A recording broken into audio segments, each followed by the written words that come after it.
Permítame introducirlos a Juan capítulo 21, versos 24 y 25, y también a esa porción que acabamos de leer de Juan capítulo 20, versos 30 y 31. Después de 4 años recorriendo el Evangelio de Juan, terminamos exactamente donde comenzamos, escuchando a Dios hablar. Juan abrió este Evangelio, podemos mirar en Juan capítulo 1, versos 1 y 4, diciendo: en un principio era el Logos, y el Logos estaba ante Dios, y Dios era el Logos. En un principio estaba ante Dios, todas las cosas por él fueron hechas, y sin él nada de lo que ha sido hecho fue hecho. En él estaba la vida, y la vida era la luz de los hombres. Luego el verso 14 de este mismo capítulo de Juan 1 dice: y el Logos se hizo carne y tabernaculizó entre nosotros, y contemplamos su gloria, gloria como del unigénito del Padre, lleno de gracia y de verdad. Y ahora cierra diciendo Juan capítulo 20, verso 31, estas cosas se han escrito para que creáis que Jesús es el Cristo, el Hijo de Dios, y para que creyendo tengáis vida en su nombre. Qué glorioso corchete celestial, ¿verdad? Entendamos este término griego logos. Como acabamos de leer, en el principio era el logos. Y Juan, que inicia diciendo que en el principio era el logos, que el logos estaba con Dios y que el logos era Dios. Y luego en el verso 14, que se hizo carne y tabernaculizó en medio de nosotros.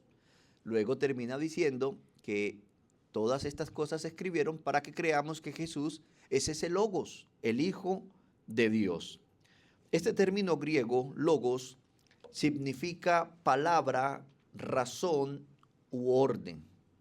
Los filósofos entendían que debía existir un principio que conectara el orden de la mente con el orden del mundo externo.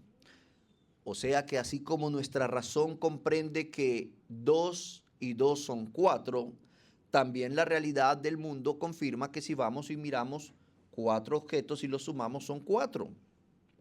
A ese principio, estos filósofos griegos helenistas le llamaron el logos, que da expresión al pensamiento interno, al alma del hombre, haciéndolo aún sin que haya nadie para oír lo que se dice o para leer lo que se piensa.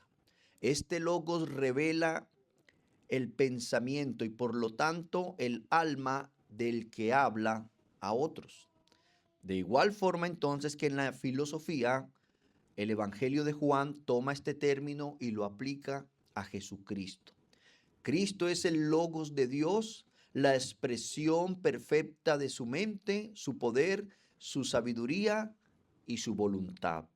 Así como la palabra humana hace visible lo que hay dentro del pensamiento interno al alma del hombre, Cristo nos revela lo invisible de Dios de manera visible y comprensible para todos nosotros. Por eso Juan dice que el Logos se hizo carne.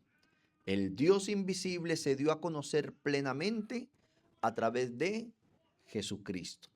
Su narrativa del Evangelio comienza entonces con este logo eterno descendiendo del cielo y termina con este logo siendo anunciado por hombres inspirados para la salvación de la iglesia. Es decir, en estas breves palabras, mi querido hermano, que si usted tiene algo en su interior, está solo para usted y existe sin que esté alguien para oírlo o no. Pero en el momento en que usted quiere transmitir lo que hay dentro de usted a otra persona, usted necesita un logos. Por eso una de sus traducciones es palabra para darnos. Por eso Jesucristo nos revela a nosotros lo invisible de Dios, lo incomprensible de Dios. Por eso decía Matthew Henry que la única forma humana de decírsenos Dios es Jesucristo. Qué interesante, ¿verdad? El cielo vino como palabra viva y en la tierra quedó como palabra escrita. Y como dice Juan en el capítulo 21, en su verso 24, él es el discípulo que da testimonio de estas cosas y escribió estas cosas. Luego dice, y sabemos que su testimonio es verdadero. Qué gloriosa es la escritura, mis amados hermanos. No tenemos rumores religiosos, filosofías humanas, emociones místicas, ni experiencias subjetivas. Tenemos al Logos, la revelación divina de Dios. El que habló desde la eternidad se hizo carne, ¿sí? Y caminó entre nosotros y nos dejó su voz escrita para que la iglesia nunca pierda su voz. En una generación tan distraída, seducida por el entretenimiento, una generación superficial, alimentada por emociones, en tiempos, como dice 2 de Timoteo capítulo 4, versos 3 y 4, tiempos en que la gente no querrá escuchar la sana enseñanza, sino que guiados por sus propios deseos se rodearán de maestros que les digan lo que desean oír y apartarán de la verdad el oído y se volverán a las fábulas. Esta es la razón por la que la iglesia hoy necesita volver urgentemente a la palabra del Logos encarnado. Esa palabra que se hizo vida y caminó entre nosotros y luego cuando Él asciende al cielo se nos deja escrita para que la iglesia nunca pierda su voz. Por eso es necesario volver urgentemente a la palabra de Dios, porque cuando la Biblia deja de gobernar, hermanos, la carne comienza a dominar, como lo expresó Pablo en Romanos capítulo 8, en el verso 7, que la naturaleza pecaminosa es enemiga de Dios siempre, nunca ha obedecido las leyes de Dios y jamás lo hará. Es decir, hermanos, la urgencia de una vida consagrada a Dios en una relación con la Sagrada Escritura es urgente dado que nuestra naturaleza humana, recuerden, tenemos una naturaleza humana, una naturaleza que heredamos de Adán, que está corrompida, ¿sí? Es una naturaleza pecaminosa, enemiga de Dios siempre. Nunca obedeció las leyes de Dios y jamás lo hará. Por eso era que el apóstol Pablo expresaba diciendo que anhelaba que esto corrupto se vista de incorrupción. Esto corrupto que nunca obedeció a Dios y jamás lo hará. ¿Por qué? Porque esto es lo que siempre constantemente hemos venido enseñando acerca de la naturaleza pecaminosa del hombre en su doble base y en su doble esencia. La doble base indica que todos los que nacen de Adán tenemos una doble base, una base legal y una base ordinaria, ¿sí? Una base natural. Legalmente, todos nacemos condenados al infierno. Todo el ser humano que nace después de Adán nace condenado al infierno. Y la segunda base es la natural, la orgánica u ordinaria, que quiere decir que nacemos con la misma corrupción de Adán, una naturaleza pecaminosa que es enemiga de Dios siempre, nunca ha obedecido las leyes de Dios y jamás lo hará. Por eso cuando viene la salvación de Dios a nuestras vidas, la base legal se quita, es decir, Cristo pagó en la cruz por esa base legal, esa condena al infierno y nos da su justicia, es decir, nosotros que somos descendientes de Adán, ahora ya no estamos unidos a Adán, sino que estamos unidos a Cristo. Ya Él pagó la base legal, no estamos condenados, estamos justificados, pero hay otra hay otra base, recuerde que son dos, la orgánica o natural, es decir, venimos corrompidos, enemigos siempre de Dios, que nunca el cuerpo está dispuesto a obedecer los mandatos del Señor. Y es en esa ley ordinaria, mis queridos hermanos, en la que ahora nosotros los cristianos estamos en una doble esencia, que ya no tenemos la base legal de condena, estamos justificados, pero ¿cuál es la doble esencia? Que aunque tenemos el Espíritu Santo de Dios en nosotros, la posesión, ¿sí?, de las arras de la promesa adquirida, es decir, tenemos un adelanto de que sí somos salvos, que vamos a estar con Él, Pero esa es una esencia, tenemos el Espíritu Santo, pero la otra esencia es que moramos en una naturaleza pecaminosa que es enemiga de Dios siempre, que nunca ha obedecido las leyes de Dios y jamás lo hará. Por eso tenemos que venir siempre a la palabra de Dios para mantener a raya esta naturaleza pecaminosa.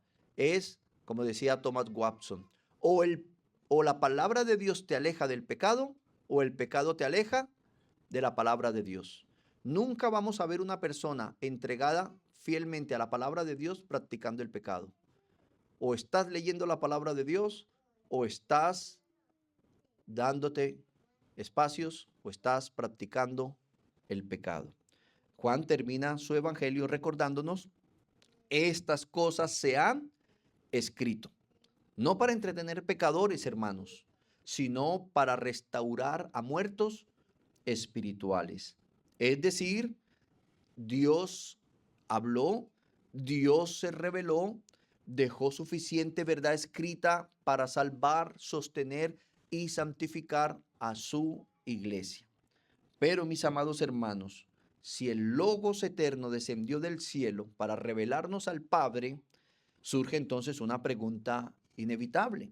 ¿Cómo conocería la iglesia esa revelación después de su ascensión al cielo? Y Juan mismo responde, capítulo 21, verso 24, y este es nuestro primer punto de esta mañana. Dios reveló a Cristo por medio de testigos inspirados. Juan dice de sí mismo, este es el discípulo que da testimonio de estas cosas y escribió estas cosas, y sabemos que su testimonio es verdadero.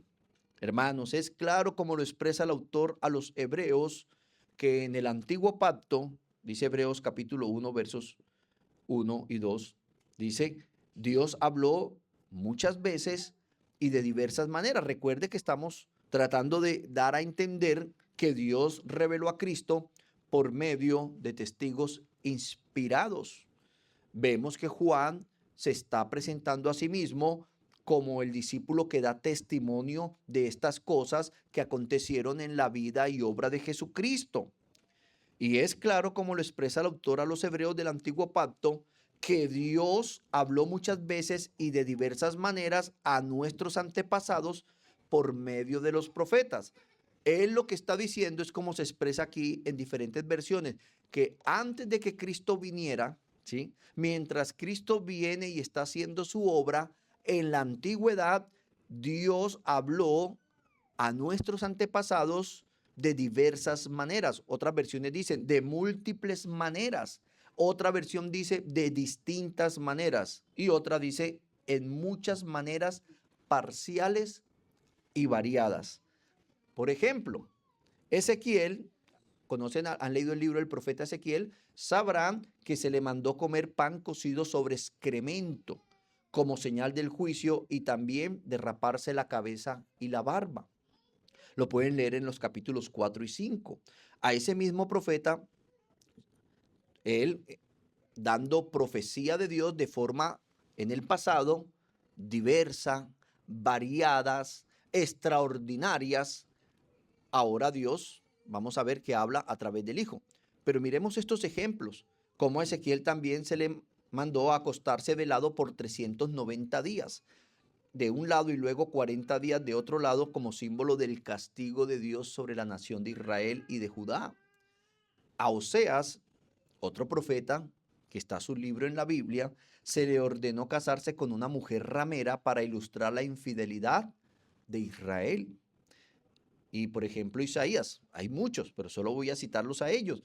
A él se le mandó andar desnudo y descalzo por 3 años como señal contra Egipto y Etiopía. Entonces miren, hermanos, cómo dentro de esta necesidad de entender, ahora hemos llegado al final de Juan, que inicia revelándonos al Logos de Dios, la palabra de Dios, el verbo de Dios que da vida, y termina diciendo que estas cosas se han escrito para que creamos que Jesús es el Logos encarnado, y creyendo en él tengamos vida Y entendiendo, mis amados hermanos, cómo Dios revela a Cristo por medio de testigos humanos inspirados por el Espíritu Santo, debemos entender que ha cambiado la administración de estos misterios de Dios, de cómo en la antigüedad Dios habló a los antepasados, como estábamos leyendo en Hebreos, de múltiples maneras, en muchas maneras y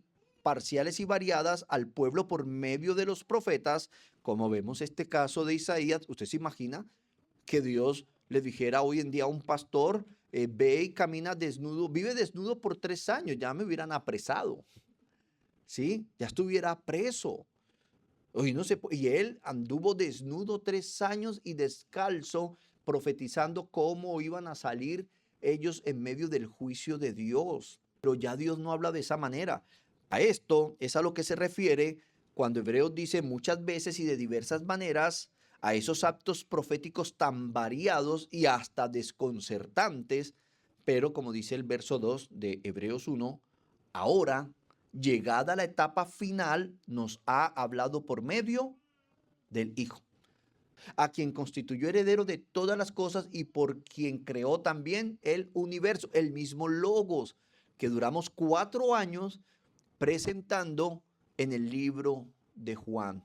Por eso, mis amados hermanos, debemos tener cuidado con esos hombres perversos que se levantan hoy en día a decir que Dios tiene un mensaje para su vida, algo para decirle, e inventan cosas. Y lo triste, hermanos, o lo vergonzoso es que nos generalizan a todos los cristianos que estamos locos y suben videos de hombres diciendo que son profetas de Dios haciendo actos bochornosos, ¿sí? Actos bochornosos que avergüenzan la fe cristiana. Ya Dios en esta etapa final, llegado el fin de los tiempos o en estos postreros días que indica el momento en que el Espíritu Santo vino, esa semana cuando los judíos celebraban el Pentecostés, son los postreros días. El mismo apóstol dijo, esto es lo que profetizó Joel, que en los postreros días, que en la etapa final Dios derramaría de su Espíritu Santo, lo que indica que cuando viene el Espíritu Santo, esas formas variadas, diversas, sorprendentes en las que Dios hablaba a los antiguos por medio de los profetas, ya no está vigente, sino las palabras de Cristo, que como empezamos a ver hoy, como primero se da por medio de testigos humanos inspirados por Dios, como estamos diciendo de el evangelista Juan, quien dice que él es testigo, que él es quien da testimonio de estas verdades que rodearon la vida del Logos encarnado. En la plenitud de los tiempos, los relámpagos, las voces desde la zarza, los ángeles y esas muchas maneras parciadas y variadas del antiguo pacto ya no nos marcan el camino, ya no nos lo señalan. Dios ahora ha hablado de manera definitiva por medio del Logos encarnado, de Dios Hijo. El cristianismo bíblico, hermanos, entonces, no descansa sobre señales pasajeras, ni actos proféticos desconcertantes, sino sobre la voz definitiva del Hijo. Descansa sobre el Logos encarnado, ¿sí? Y el testimonio inspirado que nos fue dado una sola vez para siempre por medio de quienes caminaron con él, los apóstoles y estos hombres que fueron usados para dejarnos estos libros de la Escritura firmes, mis queridos hermanos. Ya son inamovibles. No hay más profecía, no hay profetas hoy en día. Les doy este consejo con todo el amor pastoral. Huyan de las iglesias donde se levantan hombres diciendo que son profetas y apóstoles de Dios, porque esto no es correcto. Recordemos que los profetas tenían un llamado como tipos del antetipo que iba a venir, es decir, figuras, sombras de una realidad futura, figuras presentes de una realidad futura. Cristo es el rey, el profeta y el sacerdote que había de venir. Por eso Dios estableció la ley, ¿sí?, para resguardar a su pueblo, para que esa simiente prometida no se fuera a mezclar, para que ellos cumplieran los propósitos de Dios. Y Dios les levantó profetas que tenían un único oficio: mantener o dirigir la mirada del pueblo a la ley. Cuando viene Cristo, el cumplimiento de la ley y el profeta perfecto de Dios, los profetas ya no son necesarios. Por eso Jesús, cuando se refería a Juan el Bautista, dijo que la ley y los profetas fueron hasta Juan, el último de los profetas, porque la ley llegó de ser una sombra a convertirse en una realidad en la persona de Jesucristo. Y Él es el verdadero profeta. Entonces, mis amados hermanos, ya hoy no hay profetas. Nunca en la historia de la iglesia primitiva, ni siquiera en los inicios de la iglesia católica romana, se ha hecho uso de profetas ni de otros apóstoles. Los apóstoles de Jesús tenían también una misión única, son el fundamento. Cuando se echa el fundamento en una construcción, ya no hay más fundamento, no se añade al fundamento, no se quita el fundamento.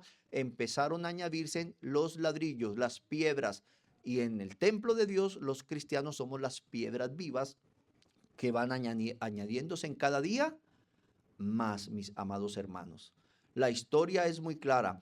En los inicios, en los primeros 200 años de la iglesia primitiva, se levantó un hereje llamado Montano. Este hereje llamado Montano decía que Dios podía seguir inspirando a hombres para seguir hablando. Y este hombre, en su desorden, tomó dos mujeres que eran casadas y se las llevó con él y las hizo sacerdotisas, que ellas también podían profetizar junto con él. Mira el desorden que hay en medio del autolevantamiento de estos falsos profetas. Y este hombre decía que el Espíritu Santo estaba trayéndole nueva inspiración y estaba dando nuevas profecías. Los cristianos de esa época se reunieron y lo declararon en concilio un hereje y cerraron el canon de las Escrituras. Ya no hay más revelación, no hay más libros de la Biblia, porque así lo ordenó Dios por medio de la iglesia en concilio. Entonces, mis amados hermanos, ¿sí ve lo delicado que es esto? Y desde entonces no ha existido una persona que, como Montano, se quiera montar en esa tarea de ser profeta, sino hasta hace menos de 100 años, con el auge y aparición del movimiento pentecostal. Entonces debemos tener mucho cuidado. Testigos inspirados fueron sus apóstoles, pero además de los apóstoles estuvo este hombre llamado Lucas, que fue un médico. Esto es lo que Juan está expresando cuando dice: yo vi esto, yo escuché esto, yo contemplé su gloria, como dice de manera explícita en Primera de Juan capítulo 1 versos 1 y 2. Dice: lo que existía desde el principio, lo que hemos oído, lo que hemos visto con nuestros ojos, lo que hemos contemplado y lo que han palpado nuestras manos acerca del verbo de vida, pues la vida fue manifestada y nosotros la hemos visto y damos testimonio y os anunciamos la vida eterna, la cual estaba con el Padre y se nos manifestó. ¿Es claro o no es clara la escritura, mis amados hermanos? Incluso este era un requisito que se exigía para ser apóstol, o ese apóstol que reemplazaría a Judas, que debía haber sido un testigo ocular, debía haber estado con la palabra de Dios encarnada, haberlo palpado, ¿sí?, haberle saludado. Dice Hechos capítulo 1, versos 21 y 22, mis amados hermanos. Por tanto es preciso, ¿sí?, aquí ya había muerto Judas y estaban buscando quién reemplazara a Judas en ese puesto de los 12. Mira que habían dos opcionados y no dijeron seamos 13, seamos 14, seamos 15. No, el fundamento, ese mismo que en Apocalipsis se presenta, que habrán 12 columnas, ¿sí?, y que estas 12 columnas representan las 12 tribus de Israel y los 12 apóstoles. Dice, por tanto, es preciso que se una a nosotros un testigo de la resurrección, uno de los que nos acompañaban todo el tiempo que el Señor Jesús vivió entre nosotros, desde que Juan bautizaba hasta el día en que Jesús fue llevado de entre nosotros, mis queridos hermanos. Comenzando desde el bautismo de Juan hasta el día en que de entre nosotros fue recibido arriba, uno sea constituido testigo con nosotros de su resurrección.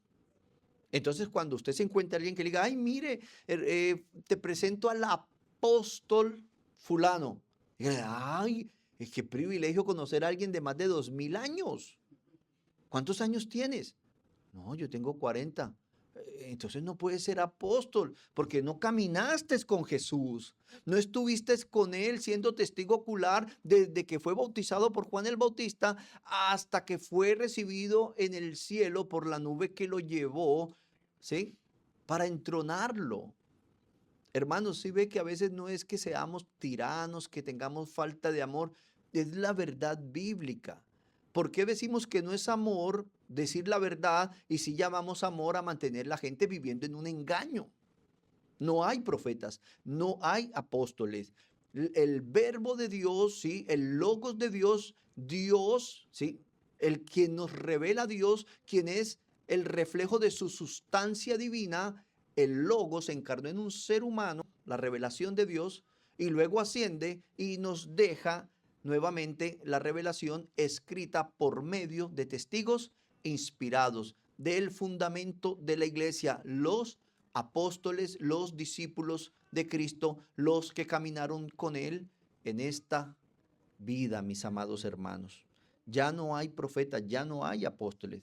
Juan también nos narró la oración del Mesías, del Logos encarnado por estos testigos. Juan capítulo 17, versos 18 al 20. Como tú me enviaste al mundo, así yo los he enviado al mundo. Y por ellos yo me santifico a mí mismo, para que también ellos sean santificados en la verdad. Mas no ruego solamente por estos, sino también por los que han de creer en mí, por la palabra de ellos. ¿Cuál palabra, hermanos? Esta, la que está en la escritura. Mateo, Marcos, Lucas, Juan, Romanos, primera y segunda de Corintios, Gálatas, Efesios, las epístolas pastorales, el Apocalipsis, Judas, Hebreos, Santiago. Esa es la palabra de ellos. ¿Por qué usted y yo nos hemos añadido hoy a la iglesia? Porque estamos teniendo fe en Cristo. ¿Y estamos teniendo fe en Cristo a través de qué? De la palabra. ¿De cuál palabra? La que hablaron ellos y quedó escrita, mis queridos hermanos. Ellos quienes fueron llenos del Espíritu Santo para esta obra, mire lo que dice Hechos capítulo 1 versos 4 y 5. Y estando juntos les mandó que no se fueran de Jerusalén, sino que esperasen la promesa del Padre, la cual les dijo, oísteis de mí, porque Juan ciertamente bautizó con agua, mas vosotros seréis bautizados con el Espíritu Santo dentro de no muchos días. Y mire lo que dice el verso 8. ¿Por qué tenían que esperar? ¿Qué debían esperar? Pero recibiréis poder cuando haya venido sobre vosotros el Espíritu Santo y me seréis testigos en Jerusalén, en toda Judea, en Samaria y hasta en lo último de la tierra. Dios le plació revelar a la iglesia después de que el Logos encarnado, la revelación escritural de Dios tomó forma humana. Después de su muerte, sepultura y resurrección, cuando asciende al cielo, nos deja esta revelación por medio de testigos humanos inspirados por Dios.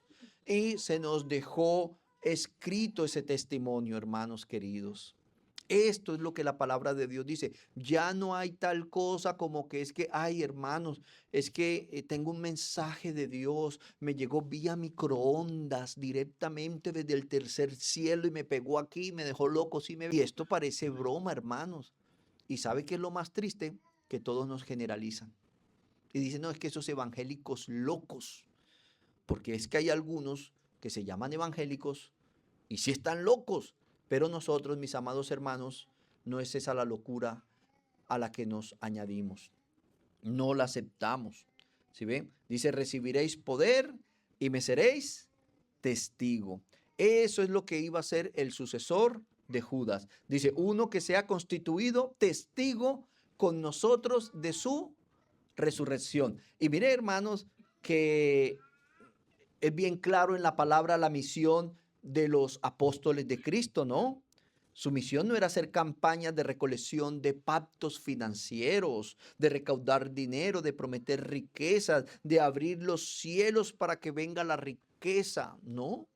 Ser testigos de la vida perfecta de Jesucristo, Dios encarnado en un ser humano, salvando a su pueblo, cumpliendo las palabras del las promesas del antiguo pacto, quien fue a la cruz en lugar suyo y mío a pagar por nuestro pecado, sin haber pecado, habiendo tenido una vida perfecta, murió, fue sepultado, resucitó al tercer día y hoy está a la diestra de Dios, el Padre. Esa era la tarea de los apóstoles. Ese ministerio de la reconciliación, porque se logró en la cruz la paz entre la descendencia pecadora de Adán y el Dios Santo. Eso era. Pero ¿sabe qué es lo triste? Si usted tiene algo de memoria y si usted caminó en esas iglesias evangélicas, se va a dar cuenta que cada vez que va un supuesto apóstol y profeta, de lo único que habla es de dinero. Y lo único que hace es pedirle dinero. Y lo único que hace es prometerle cosas que no van a llegar. Las mismas que Satanás ofrece cuando tentó a Jesús en el desierto, a Israel toda su vida en el desierto y a Adán y a Eva en el huerto. Fama, riqueza, poder, si postrado le adoras. Y eso es las campañas. ¿Alguna vez alguien estuvo en una campaña de apóstol? ¿A qué iban? A recoger pactos, a recoger dineros. Algunos llevaban su propia maleta. Y llevaban su propia maleta y la abrían y decían, a medida que se vaya llenando, sus oraciones se van a hacer realidad. Traigan sus ofrendas. Qué triste, hermanos, que estas cosas pasen y la gente caen presas como caldo de cultivo en iglesias que más que iglesias, yo digo, son sinagogas de Satanás abusando de las personas. Pero pastor, sí está bien, yo creo que allá hay verdaderos cristianos, pero por su falta de conocimiento de la escritura están siendo esclavizados por el faraón financiero que los está esclavizando. Y debemos huir de esos lugares. Si tenemos familiares allá, debemos orar para que Dios les abra los ojos, porque los ojos no se los abrimos nosotros. Eso es para discordia. El mismo Dios que nos abrió los ojos a nosotros, se los va a abrir a ellos. Y debemos orar por ellos. Ese género no sale sino con oración y ayuno. Entonces, hermanos, su misión era muy clara. Mateo capítulo 28, versos 19 y 20.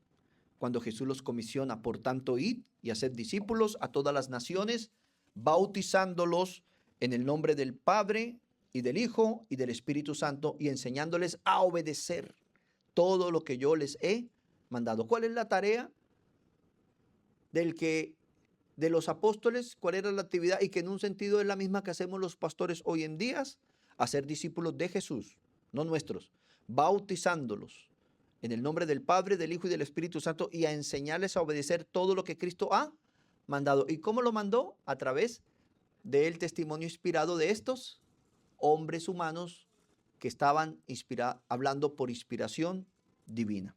Segunda de Timoteo capítulo 1 verso 11. El mismo Pablo dice, Dios me nombró apóstol para anunciar y enseñar a las naciones las buenas noticias. Esta palabra en el original es el heraldo, el evangelio. ¿Y cuál es el heraldo y el evangelio? Cristo ha sido crucificado y muerto y sepultado conforme a las escrituras y resucitó al tercer día conforme a las escrituras. La obra de redención de Cristo. No las llaves del éxito, la escalera del éxito, los 3 principios para ser el hombre más millonario. No, hermanos, es venir a Cristo. Son esos hombres quienes tienen, como dice segunda de Pedro capítulo 1, verso 19, la palabra profética más segura. Mire, hermanos, la palabra profética no solo segura, más segura es la de estos hombres. No la de estos que se levantan hoy, usurpando un lugar que Dios no les ha dado, diciendo que hablan en nombre de Dios cuando Dios no los ha mandado. estos falsos profetas que son un peligro. Por eso si viene alguien y me dice, no, es que le quiero dar un mensaje de Dios. No, pero ¿está en la Biblia? Sí, está en la Biblia, entonces no necesito que usted me lo diga, yo vengo y lo leo acá. No, pero no está en la Biblia, entonces no lo necesito, es falso. Es la realidad, mis amados hermanos. Pedro dijo, tenemos también la palabra profética más segura y nos da un consejo a usted y a mí, la cual hacéis bien en estar atentos como una antorcha que alumbra en lugar oscuro hasta que el día esclarezca y el lucero de la mañana salga en vuestros corazones. Mis amados hermanos, Dios se quiso revelar a la humanidad. Y Dios se reveló de manera especial a la humanidad en Cristo porque era un ser humano que traía toda la palabra poderosa de Dios, el logos de Dios. Y esa palabra de Dios, mis amados hermanos, Él la transmitió a sus apóstoles y luego por inspiración la confirmó en ellos para que nos quedara escrita. Esa palabra en este caminar suyo y mío, en esta vida peregrinando hasta que Dios venga por segunda vez, Cristo, y establezca su reino consumado, usted y yo hacemos bien en estar atentos a la palabra como la antorcha que alumbra un lugar oscuro. Mire, por eso dice el salmista, lumbrera a nuestros pies. ¿Alguno de ustedes tiene carro o moto y ha manejado por carretera de noche? ¿Qué pasa si usted apaga las luces? No se ve absolutamente nada, ¿sí? Por eso cuando nos viajamos de noche por carretera, no estamos mirando paisaje, no se ve paisaje. No podemos quitar la vista ¿de dónde? De la lumbrera, de las luces. En este peregrinar con Dios en medio de un mundo oscuro por el pecado, ¿sí? Por la pecaminosidad, debemos andar poniendo la mirada en la palabra de Dios y no distrayéndonos con las cosas del mundo. Lo estrictamente necesario, ir a trabajar. Pastor, es que en mi oficina de trabajo sí, hay tres parejas de amantes, pastor, ¿cómo hago? Y uno es brujo chamán y también hay uno que dicen que es ladrón. Usted va a trabajar, a ganarse el pan porque es un mandamiento de Dios. 6 días trabajarás. Ve a trabajar. Haz estrictamente lo que corresponde a lo laboral y no participe de las obras infructuosas de las tinieblas. No te hagas amigo del mundo porque te constituyes enemigo de Dios. Y ellos no tienen por qué obligarnos. Pero lamentablemente nos fascinamos con el mundo, con el ambiente que se genera. Nos alejamos del cuerpo local de creyentes, nos alejamos del mismo hogar y terminamos enredados en el mundo. Hacéis bien estar atentos como una antorcha que alumbra en lugar oscuro hasta que el día esclarezca, hasta que el lucero de la mañana salga en vuestros corazones. Qué diferente, hermanos, ¿no? Esta realidad bíblica al misticismo moderno. A esos que a toda hora dicen, Dios me mostró, Dios me dijo, a esto vine directamente del cielo, tuve un éxtasis. Pero hoy estamos viendo por la palabra de Dios que la fe bíblica no descansa sobre supersticiones, descansa sobre la revelación inspirada de Dios. Es lo que una y otra vez nos recuerdan los apóstoles de Cristo.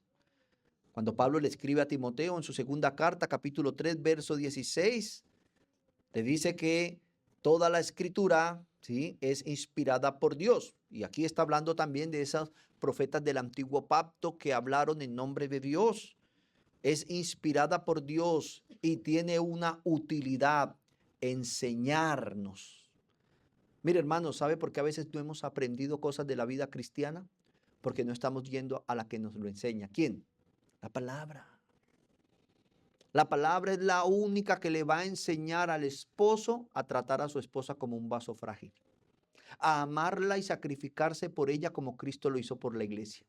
La palabra es la única que le va a enseñar a una esposa a tratar a su esposo con respeto, con decoro y estar en sujeción porque la escritura lo enseña. Pero cuando no lo estamos haciendo y venimos a la palabra, dice, para redarguir, ella nos redarguye. Hermanos, ¿por qué será entonces que no estoy siendo el esposo ideal, la esposa ideal, el hijo ideal, el padre ideal, el ciudadano ideal, el cristiano ideal? Porque no he ido a la fuente que me enseña.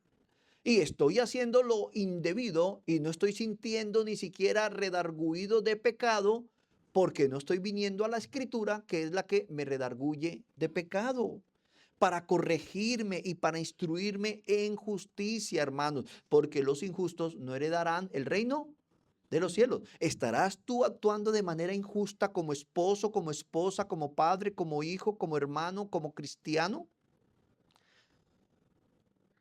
Hay que venir a la Escritura. También Pedro, en su segunda carta universal, capítulo 1, verso 21, es muy claro y dice: nunca la profecía fue traída por voluntad humana, sino que los santos hombres de Dios hablaron siendo inspirados por el Espíritu Santo. Mire, mis amados hermanos, esto es muy claro. Nunca la profecía fue traída por voluntad humana. ¿Qué es lo que hacen los falsos profetas de hoy? Los profetas de la antigüedad ya vimos, ¿sí? No fue que Isaías iba en un caballo y se cayó y se golpeó la cabeza y quedó medio loco y quiso andar desnudo como el loco de la antigüedad y tirando piedras y descalzo. No, Dios le mandó a hacer algo. Y recordemos, cuando veamos un profeta con esas cosas raras, no, hermano, ya Dios no habla de esas formas variadas. Hebreo 1:2. Dice la Escritura: ahora Dios nos habla por medio del Hijo. Y ya el Hijo habló una vez para siempre. Y el testimonio nos quedó resguardado como la palabra profética más segura.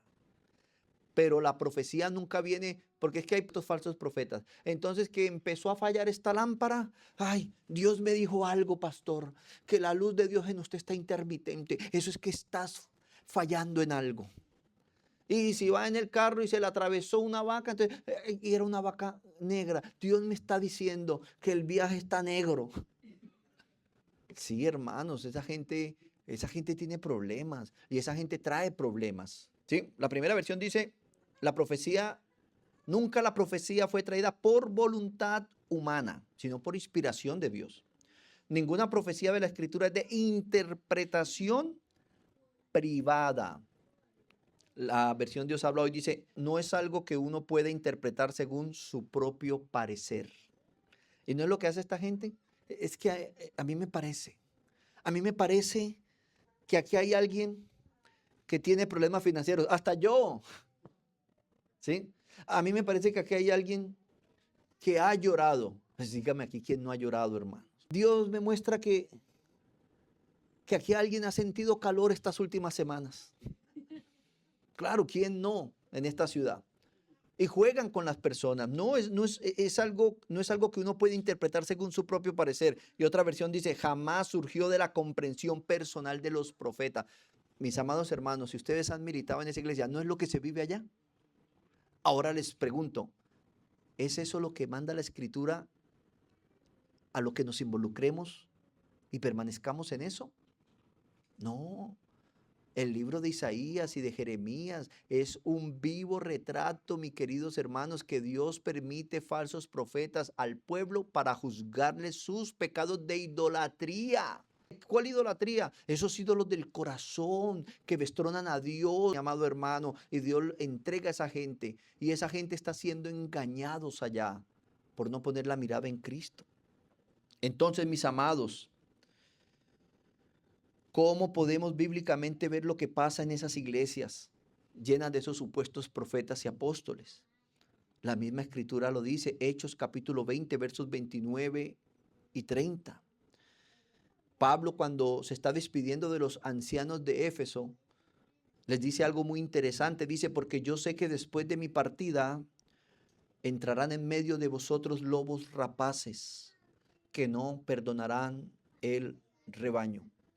Mira, hermanos, cuando uno va a las iglesias evangélicas y uno escucha decir: no, es que aquí había un pastor y se voló con una doncella de la iglesia que estaba recién casada y dejó la mujer de él con 3 hijos y dejó al esposo de la doncella. Y se volaron.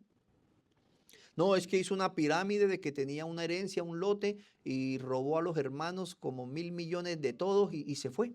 Y todos quedaron endeudados. Son lobos rapaces.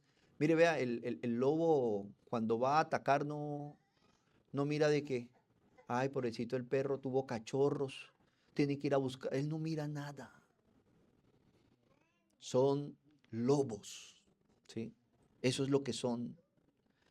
Y de vosotros mismos se levantarán hombres que hablen cosas perversas para arrastrar tras sí a los discípulos.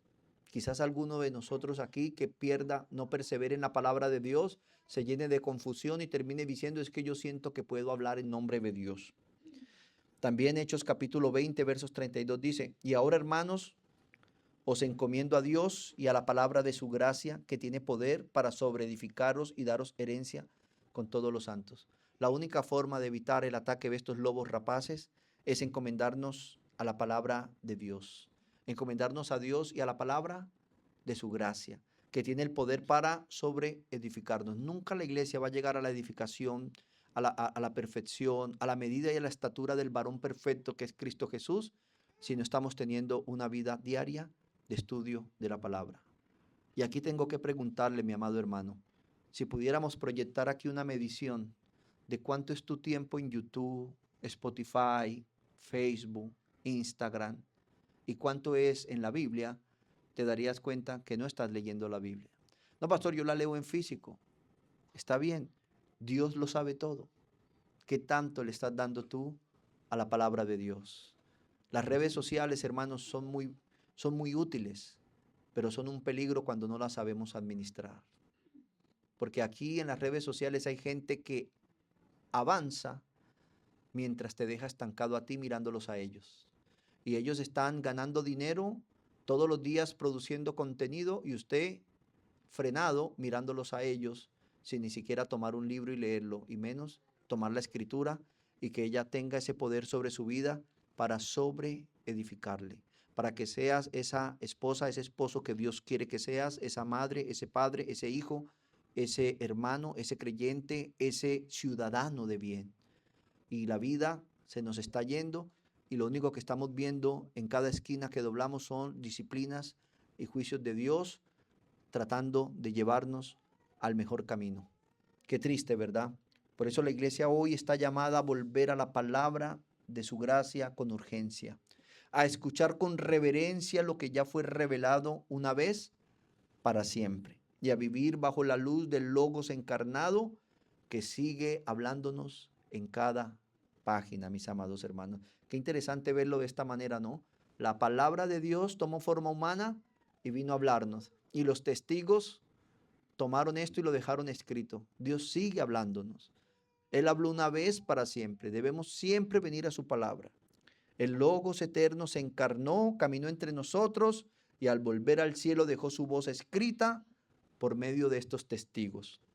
Esa palabra profética es la más segura, la que sostiene a la iglesia mientras esperamos al Hijo del Hombre que vendrá otra vez a juzgar a vivos y a muertos. Como dice 1 Corintios capítulo 15, versos 1 y 2.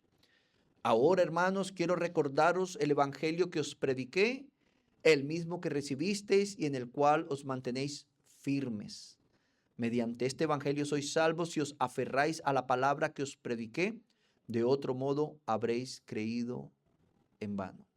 Mire, hermanos, una cosa es recibir el evangelio y otra cosa es mantenernos firmes en él. Porque es mediante este evangelio que somos salvos si nos aferramos a la palabra que predicaron los apóstoles y nos quedó escrita. De otro modo, habremos creído en vano. Un verdadero cristiano, el mundo no lo va a entender, pero un verdadero cristiano jamás será un cristiano victorioso en la fe si no está sacando un tiempo a diario para rendirse a la escritura, para leerla, para meditar en lo que ha leído y para aplicarla en su vida. Usted y yo debemos venir a la escritura. Ella es la fuente de energía. Cada cuanto tenemos que conectar nuestro celular para que funcione, debemos venir nosotros a conectarnos a la escritura, la fuente de todo poder y de todo gozo de nuestra vida cristiana. Cuando no lo hacemos, el gozo se va el contentamiento, como predicábamos hace 8 días, vienen las comparaciones, viene la amargura de espíritu, viene un corazón amargado que nadie soporta, ni en el trabajo, ni en la casa, porque nos estamos alejando de esa fuente de todo poder y de todo gozo. Pero Juan ¿sí? El apóstol, el autor de esta narrativa, ese testigo, no solamente dice que estas cosas fueron escritas, ahora nos dicen para qué fueron escritas. Y es nuestro segundo punto de esta mañana. Dice Juan capítulo 20, verso 31. Pero estas se han escrito para que creáis que Jesús es el Cristo, el Hijo de Dios, y para que creyendo tengáis vida en su nombre. Y este es nuestro segundo y último punto de esta mañana. El testimonio de las Escrituras fue dado para llevarnos a Cristo, no para hacer plata. El Evangelio es poder de Dios para salvación, no para hacer empresas, no es malo. Lo malo es hacer creer a la gente que el Evangelio es para eso. Para eso Dios levanta empresarios, levanta emprendedores, levanta trabajadores. Pero a los ministros no nos levantó para eso, nos levantó para que igual que los profetas de antaño, poder decirle, hermano, has quitado la mirada de Cristo y la has puesto como Demas en este mundo, en los deseos de la carne, en el materialismo, en una vida de vanagloria, y has abandonado a Cristo. Entonces, mis amados hermanos, el testimonio de la Escritura fue dado para llevarnos a Cristo. ¿Se han fijado, hermanos, que no dice para llevarnos a la cuarta dimensión, como dicen algunos profetas de hoy, a las riquezas terrenales, a los 7 montes, al monte del éxito? No, la Escritura tiene un solo propósito: llevarnos a Cristo. La Biblia no trata de nada más que de Cristo. Él está ahí. Él dice, he ahí yo vengo, como en el rollo está escrito, de mí. Eso es lo que Juan está declarando cuando dice, estas se han escrito para que creáis que Jesús es el Cristo, el Hijo de Dios, y para que creyendo tengáis vida en su nombre. Es decir, el Logos de Dios, ese que estaba con Dios y que era Dios y que tabernaculizó, es decir, Dios hizo su tienda de acampar, la misma que tenía en el huerto, porque el huerto era el lugar de Dios con nosotros. Emanuel, donde Dios venía a relacionarse con su criatura creada, Adán y Eva. Pero cuando ellos fueron desechados del huerto, Dios les proveía ese espacio, ya no a todos, sino en un representante federal que era el sumo sacerdote, quien entraba a una tienda de acampar, que adentro estaba el lugar santísimo, que tenía esculpida algunas de las ramas que estaban en el huerto, el lugar de Dios con nosotros, donde su presencia estaba. Ahora, en el plan de Dios era que iba Dios a encarnar en un cuerpo humano, que iba a ser el templo de Dios. Por eso Jesús decía, destruyan este templo y en 3 días lo levantaré. Lo acusaron que hablaba del templo que había construido Herodes, pero él estaba hablando de su propio cuerpo y que al tercer día iba a resucitar. Él es el verdadero templo de Dios. El Logos ha encarnado, mis queridos hermanos. Por eso cuando abrimos la Escritura, no buscamos curiosidad intelectual ni entretenimiento espiritual, sino la vida eterna en el Hijo. Mire, muchos ateos dicen, no, es que yo ya me leí la Biblia de pe a pa. Yo digo, bueno, esos libros no están en la Biblia, pero la pregunta es, ¿qué han ido a buscar a la Biblia? Porque quizás haya entre nosotros personas que venimos aquí a leer la Biblia con los lentes del progresismo, con los lentes de las filosofías bajo las cuales fui criado. Algunas vienen a leer la Biblia con los lentes del feminismo y se levantan movimientos feministas bíblicos y pastoras empoderadas cuando Dios es muy claro en la Escritura, hermanos.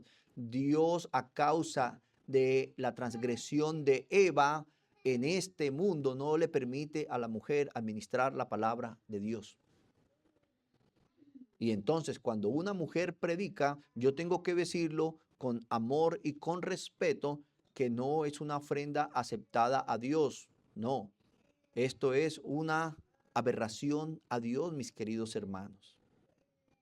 Una vez, ¿qué opinan ustedes de esto? Una vez un hombre me dijo, Juanchito, estuve en una ciudad, Belo Horizonte, espectacular, pero me encantó porque sí había amor. Es que siempre la mala interpretación del amor.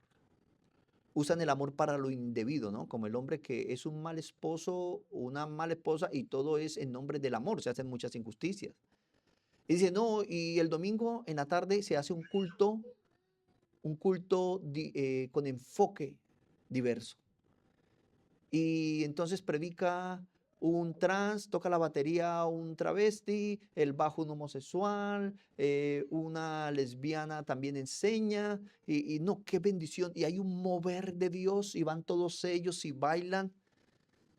Y yo dije, esto es una aberración, porque Dios lo prohíbe.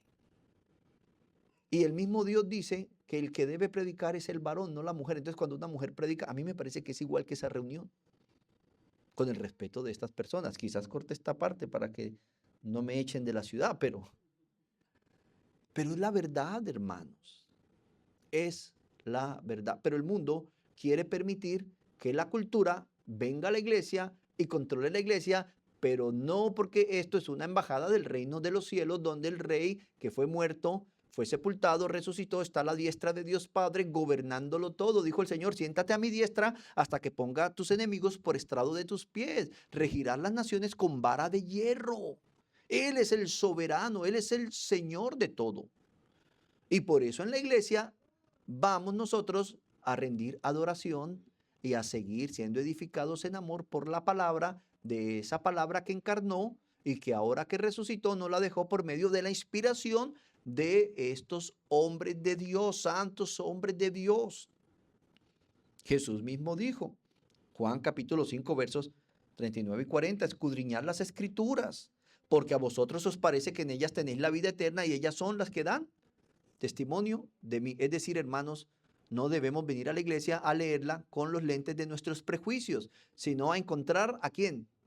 A Cristo. Por eso él dijo que estos fariseos escudriñaban las escrituras para encontrar la vida eterna, y él dijo, y ellas son las que dan testimonio de mí. Nunca vamos a encontrar la vida eterna si no encontramos a Cristo en las escrituras. Y añadió, y no queréis venir a mí para que tengáis vida. Entonces, estamos viendo que la revelación de Dios se da por medio del testimonio de hombres inspirados y que el objetivo de esta revelación es llevarnos a Cristo. Y si no venimos a Cristo, no vamos a tener vida eterna. Y uno va y mira algunas iglesias, hermanos, y es un desorden. Es un desorden. Todo mundo en desorden y no le dan gloria a Cristo. Algunos como la iglesia de Corinto, llenos de dones espirituales, pero un hombre quitándole la mujer a su propio papá. Porque los dones no quieren decir que seamos santos de Dios. Debemos tener una vida rendida en obediencia al señorío del Rey de Reyes y Señor de Señores. Y así es que se manifestó el amor de Dios. Juan capítulo 3, versos 16 al 19. Dice que Él ha dado a su Hijo unigénito para que todo aquel que en Él cree no se pierda, mas tenga vida eterna. La Escritura nos lleva al Mesías. Ese Mesías que estaba en el seno con el Padre, compartiendo de la gloria del Padre, pero que no escatimó ser Dios mismo como algo que aferrarse, sino que se humilló tomando forma de siervo a morir en la cruz. ¿Para qué? Para pagar por nuestros pecados. Para que todo aquel que en Él crea no se pierda, mas tenga vida eterna. Y aquí la base legal es claro, verso 17 al 19, porque no envió Dios a su Hijo al mundo para condenar al mundo. ¿Por qué Dios no envió al Mesías o por qué Dios no encarnó en un ser humano y vino al mundo para condenar al mundo? ¿Por qué? Porque el mundo ya está condenado en Adán. Ya está condenado en Adán. No envió Dios a su Hijo al mundo para condenar al mundo, sino para que el mundo sea salvo por él. Entonces la gente cree que es que entonces Cristo no vino a condenar, sino a salvar a todo mundo. Dijo una vez una mujer, no, pastor, yo creía que todos iban a ser salvos, todos, que nadie se perdía por el amor de Dios. Otra vez el amor, mal interpretado. No, pues ya el mundo está condenado. Por eso dice, el que en él cree no es condenado, pero el que no cree ya ha sido condenado. ¿Desde cuándo? Desde esa base legal que traemos de Adán. Porque no ha creído en el nombre del unigénito Hijo de Dios. Y esta es la condenación, que la luz vino al mundo y los hombres amaron más las tinieblas que la luz, porque sus obras eran malas, por la corrupción que heredamos de Adán, mis queridos. ¿Es claro o no es claro? Juan capítulo 8, versos 23 y 24. Y les dijo Jesús, vosotros sois de abajo, yo soy de arriba. Es decir, Cristo no nació por la voluntad de la carne del varón, sino que fue que el Espíritu Santo, ¿sí?, lo puso ahí en María, por obra milagrosa. Él no comparte la misma corrupción y condena nuestra. Por eso le dijo, vosotros sois de abajo, yo soy de arriba, vosotros sois de este mundo, yo no soy de este mundo. Por eso dije que moriréis en vuestros pecados, porque si no crees que yo soy en vuestros pecados, moriréis. Es que nosotros ya estamos condenados, estamos muertos espiritual, que se le dijo a Adán, que cuando comiera del fruto, ciertamente morirías. Ya el ser humano está muerto en sus pecados, está condenado, pero vino la luz y el hombre lamentablemente rechazó la luz porque sus obras eran malas. Por eso Juan afirma en el capítulo 3, verso 36, el que cree en el Hijo tiene vida eterna, pero el que rehúsa creer en el Hijo no verá la vida, sino que la ira de Dios está sobre él. Mire, hermanos, aquí no ha habido espacio para San Pedro, para San Pablo, para San Cudo, no, solo Cristo, solo hay salvación en Cristo. No hay salvación en otro personaje de la revelación más que en la revelación misma encarnada en un ser humano. Jesús mismo lo dijo, de cierto os digo, el que oye mi palabra y cree al que me envió, tiene vida eterna y no vendrá condenación, mas ha pasado de muerte. ¿A cuál muerte? Pues en Adán todos estamos muertos porque comió del fruto en representación federal de toda su posteridad. Y entonces nosotros sabemos que Cristo no vino a condenar al mundo porque ya estaba condenado, sino a salvar al mundo, a los que creemos en Él. Por eso Pablo resume en Efesios 2:8, porque por gracia sois salvos por medio de la fe, y esto no de vosotros, pues es un don de Dios. Y añade, Romanos 10:17, así que la fe es por el oír, y el oír por la palabra de Dios. Hermanos, si la salvación no depende de nosotros, sino de ese regalo que nos da Dios, que es el creer en Cristo, en su obra por nosotros, debemos entender que esa fe viene por el oír la palabra de Dios, la buena noticia.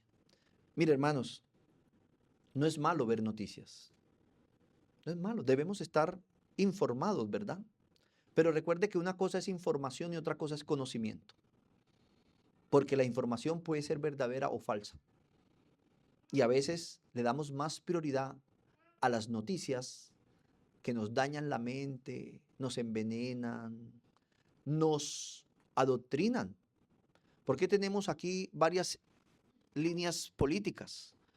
Porque tenemos una línea que nos adoctrina y nos envenena, ¿sí? Pero no venimos a las buenas noticias de la palabra de Dios para ser mejores ciudadanos, para ser mejores personas, para ser un verdadero cristiano. Estamos perdiendo mucho tiempo, hermanos. Y aquí quiero hacer un paréntesis. Quizás sea importante, quizás usted diga, pastor, gracias, a mí me sirvió. Pero si ustedes vieran, hermano, lo malo que es para la memoria del ser humano, coger su celular a toda hora así. Eso daña la memoria remota. Y por eso es que estamos a veces hasta con la cartera. Mi amor, ¿usted ha visto mi cartera? ¡Ay! ¿Dónde está mi cartera? Y el ¿sí? Con las llaves del carro, ahí, con las gafas en la cabeza. Estamos distraídos, hermanos. Eso nos está dañando el cerebro. ¿Y sabe quiénes son los que más se exponen a esto, lamentablemente? Los niños y los ancianos. Los que más necesitan memoria. Qué triste es que pongas a los niños en eso. Vamos a tener una generación desmemoriada. Yo le doy gracias a Dios porque yo pasé toda mi universidad con una misma agenda y nunca la llené, porque todo lo almacenaba acá. Todo lo almacenaba acá. Los niños ya no. Antes, ¿cuántos números de teléfono nos sabíamos? Ya solo el de la esposa y el de uno. ¿Sí? ¿Serio? ¿Por qué, mis amados hermanos? Por esto.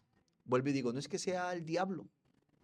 Ahora, si usted es joven, si usted está entre los 20 y los 40 años y está en esas, quiere decir que eres un zángano.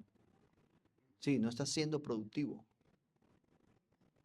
Debemos ser productivos.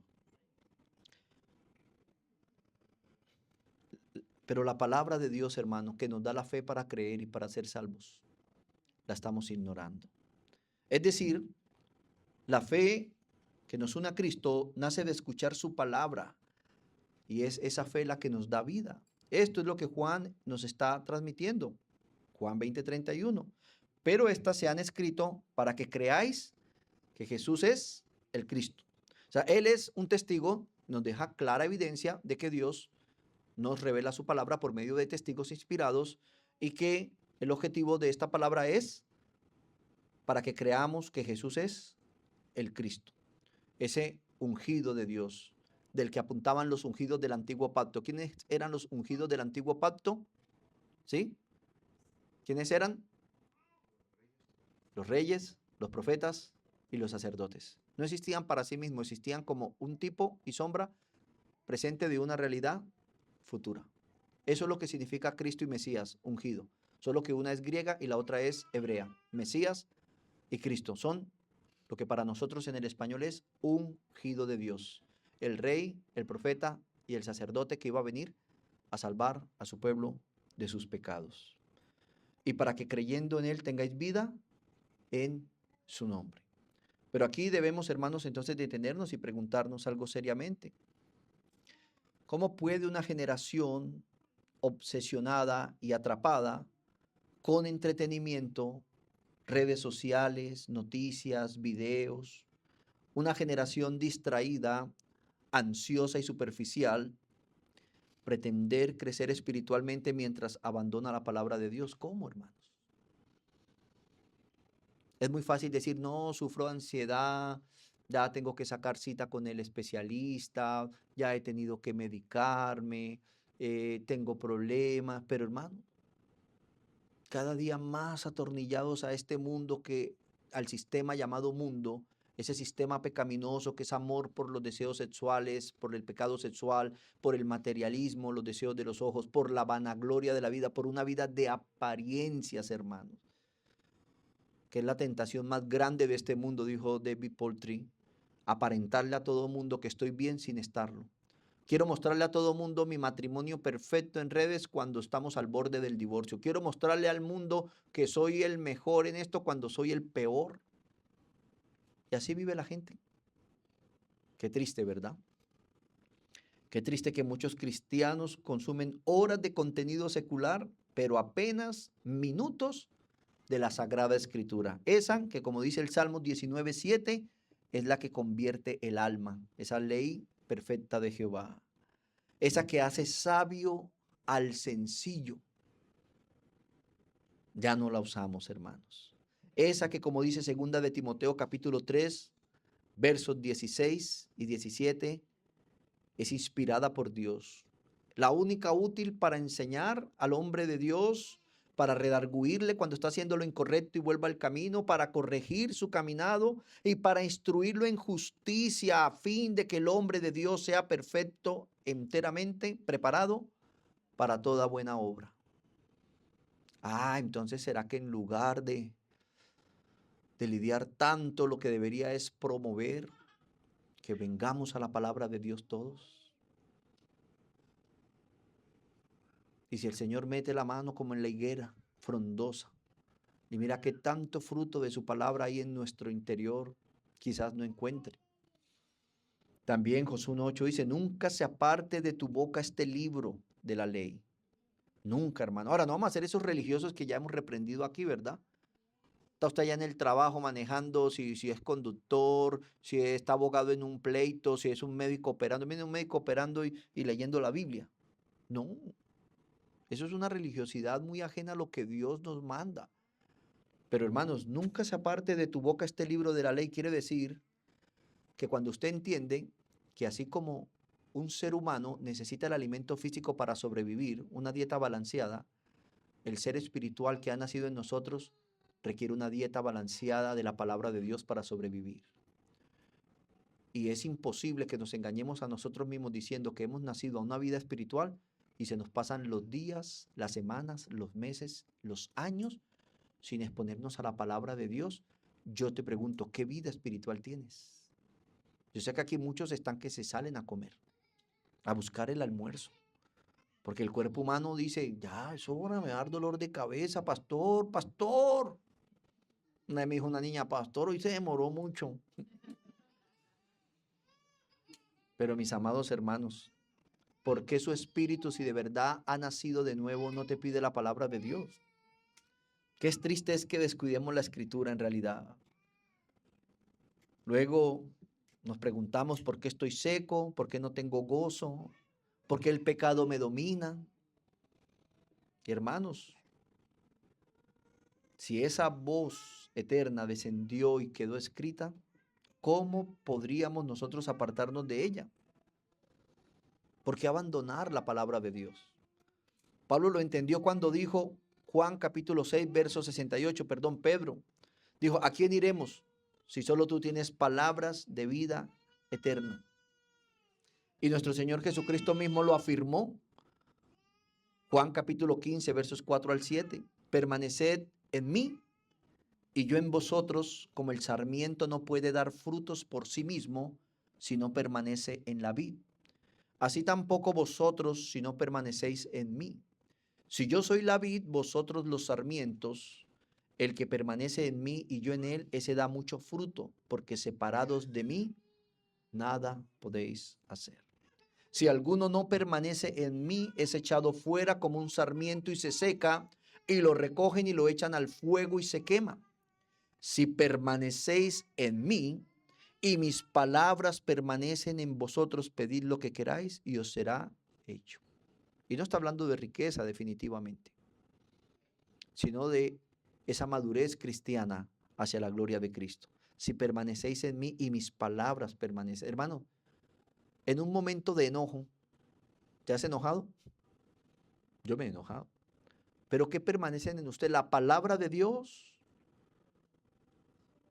¿O viene ese viejo hombre en Adán, esa naturaleza que jamás se somete a Dios y nunca lo hará, y le aporta ahí la vulgaridad para que usted en la rabia diga grosería y sus hijos los escuchen? Hiere a la otra persona. Se siente que esa naturaleza humana se despojó de Dios y se reivindicó a sí mismo solo por insultar. Esas son las palabras que permanecen en nosotros. Si permanecéis en mí, mis palabras permanecen en vosotros. Pedid lo que queráis y os será hecho. Por eso nosotros, hermanos, nos levantamos a primera hora y ponemos las noticias y sí, 30, una masacre, 30 muertos. Abusaron de una bebé, la descuartizaron y usted sale en su carro y se le atraviesa el de la moto. ¡Ay! Ya quiere pelearle al de la moto, mejor dicho, se va a bajar usted del carro a que le peguen porque peleón no es. Sí.